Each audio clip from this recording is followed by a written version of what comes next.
आप सुन रहे हैं दिल जान म्यूजिक को। सरसों के साग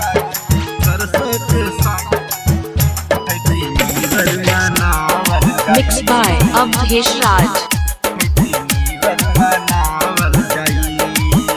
पार्टी ऐसन मनावल जाई, दारू बियर न लावल जाई।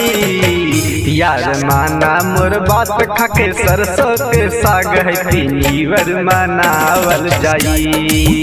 यार माना मोर बात खाके सरसों के साग है तीनीवर मनावल जाई।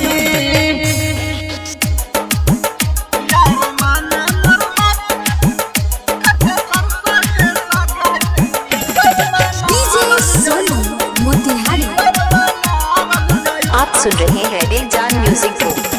बेरोजगारी बन गईले गरीबन के ताज हो, ऊपर से महंगा बाटला सुन पे आज हो।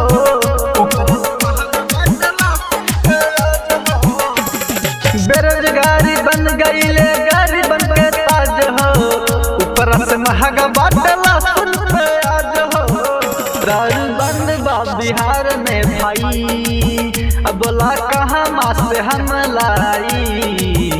यार माना मोर बात खाके सरसों के साग है तीनीवर मनावल जाई। यार माना मोर बात खाके सरसों के साग है तीनीवर मनावल जाई।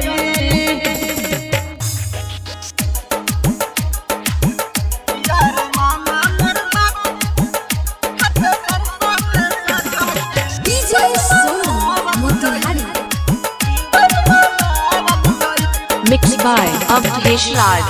भाई पर शांत रहा, शांत तू बतिया के मानी। पील हम होई परेशानी। भाई पर शांत रहा, शांत तू बतिया के मानी। पील हम होई परेशानी। राइटर अवधेश कहे भाई, दारू के न जाके लाई। यार माना मोर बात खाके सरसों के साग है तीनीवर मनावल जाई।